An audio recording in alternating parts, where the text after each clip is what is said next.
bit more on this. The camera I've been using film-wise to record this project, as well as using the digital cameras that I've been talking about, I've been predominantly working with film for this. So, start off with the lens, just a very bog standard, had it for about 10 years, 50mm lens.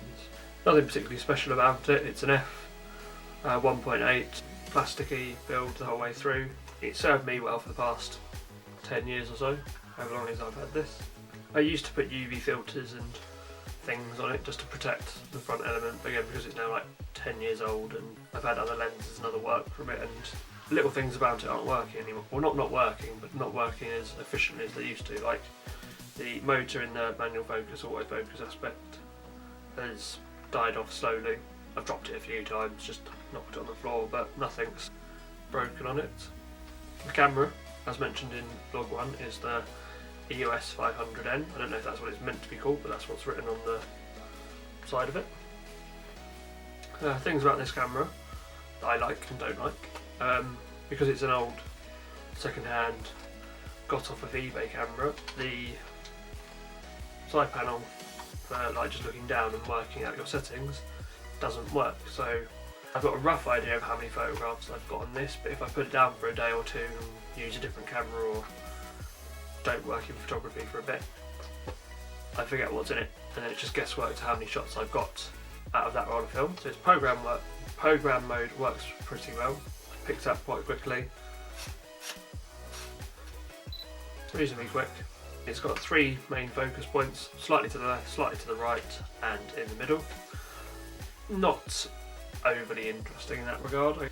It's got quite a big jump between shutter speeds, and when I've left it to doing the aperture in accordance and then looked at the negatives later, from the ones I believe are correct, it doesn't capture what I'm looking for very well. It doesn't quite get to where the light that it thinks the aperture needs to be doesn't really work. So I would fully recommend sticking with the AV on this if you're going to not work through manual. AV on this for shooting street photography I think's fine. Manual's good if you know how to quickly change your settings and work through different scenes, then by all means use manual. It's important to understand how manual works, you know, it's the same as driving. It's good to know how the whole vehicle works and then only use, like when you're using automatic, allow it to do it, but you know what you're trying to do. And that's the same with photography. Learn it in manual, make the mistakes so you know, okay, this is what the wrong aperture looks like.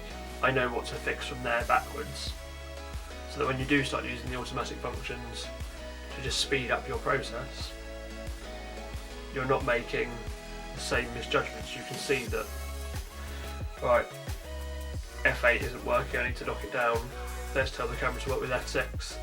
Right, the shutter speed still is above 60th of a second, great, crack on. You're not just letting it run through thinking, oh yeah, auto means it's going to come up okay, because it doesn't. Auto just means it's thinking for itself. Manual mode is manual, it's been the same for years, nothing particularly special. I've not used the preset modes in this, I haven't really needed to. If I want to take a portrait, I can just put it onto P or AV or manual, sync through to the depth I want or to the corresponding speed of the background or whatever the effect is I'm looking for, shoot and walk away. I did one photo on it a little while ago using some of its function modes, because it's the sort of breed of camera between very old film cameras where you had to do everything by hand to this being semi-automatic, you know, the step before digital. It has got a multiple exposure setting, which does work a slight bit, but not overly well. No series of functions, sorry. Because the top screen doesn't work, the functions like the multiple exposure and multiple shots are very difficult to get to, difficult to program in, and then difficult to gauge whether they've worked. I've got to work with the light meter, which is inbuilt, but again, because it's old and I wouldn't say it's dying, but the technology in it is fading, I don't necessarily believe the light meter to be 100% accurate. They're nice and lightweight, easy just to sit, throw it around, recatch it. Just a nice little camera to use. I think working with film is always a good thing to get your head into. it makes you think better in terms of taking shots. You've got 36 instead of the nearly countless limited shots you get with a digital. You're not always looking at the screen. You can't just delete what you don't like, which you can do on your phone and on digital cameras. You can just walk the whole day, take 2,000 shots and then delete them all and only print or send out the two that make your work look good. And fair enough, you've taken 2 good photos. There's nothing to say wrong about that. There's nothing bad about only having 2 good photos. You shouldn't limit yourself to a goal of, you know, every shot I take has to be the perfect shot. No, some of them you can learn from better. Like, okay, I saw something here, there was something in what I was looking at, but I've missed it. I've composed it wrong. I haven't put the settings on right. The shot I thought I got was a second before, it's a second afterwards. You know, you haven't captured the decisive moment, as it were. Cartier-Bresson, by the way, not the only one to quote that idea, but one of the ones to caption it. And no, for me, it's you look back at the contact sheet or the Lightroom setup, and you work out where you've been and where you're going, and where you can improve and where you can develop an idea. And a bit like this vlog's for, it's a series of thoughts more than a step-by-step of how I've done this project. It's just me going, well, I like this, I'm going to work here. I don't like that, I need to adapt this. I've almost exhausted my supply of film. I'm down to 1 roll of film left, which looks a little bit puckered up. 1 roll of film left after the one that's in the camera at the moment, and then it's a case of sending them off to get printed. Well, not printed, I'll probably put them on a CD so I can edit and then print myself later, but that's the goal at the moment. Still shooting on Kodak Colour Blast 200. On Amazon you can get like 10 rolls of it for like 29 quid, which is expensive and not expensive. Like, if you're new to photography and you don't really know how to use a camera, spending £29 on something you might only get 2 good photos or 2 in focus, correct shutter speed photographs is quite drastic. Everyone goes through that. All the best photographers and all the worst photographers have all had dud films. We've all been to the darkroom and pulled that out in the light, or opened the canister, and then somebody else at the college has walked in the room and let the lights in through the door, killing that roll of film, or opening the tank or something whilst you're developing the film. Just little things. Everyone gets a dud roll of film at some point. Opening the back of the camera is the biggest mistake everyone does at one point or another. But we've all been there, we've all done it. It's not that big a deal. I still fully recommend using film. Wouldn't be doing it myself if I didn't. It's important to practice, like to understand where your subjects come from. You know, some of the developments in photography aren't around anymore for particular reasons because they're just not practical. They're not the easiest way, like Fox Talbot's early plates and the daguerreotype and all that sort of thing.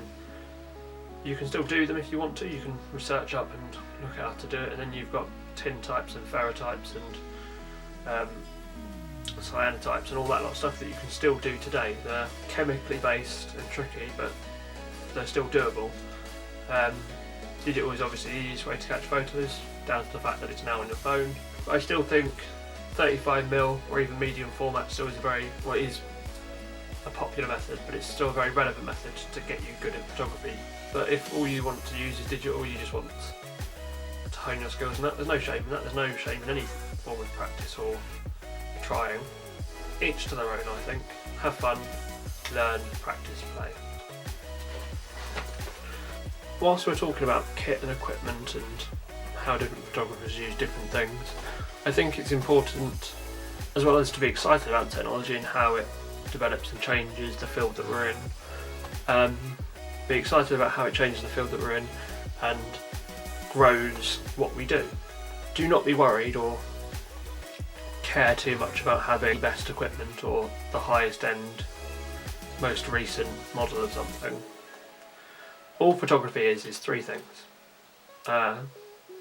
Aperture, shutter speed and ISO, even down to the very basic levels. A pinhole camera, you create the aperture by putting a hole in something, whether that be a Pringles tube or a small tin, whatever it is. The shutter speed is how long you leave it exposed for.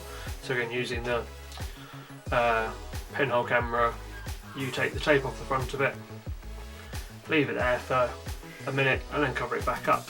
Your ISO or sensitivity is down to the item that you're using to record. So on a digital it's a CMOS sensor or an APS-C or whatever the new star-spangled bannered version of the sensor you want to call it. It's just a sensor, it picks up and records what's in front of it.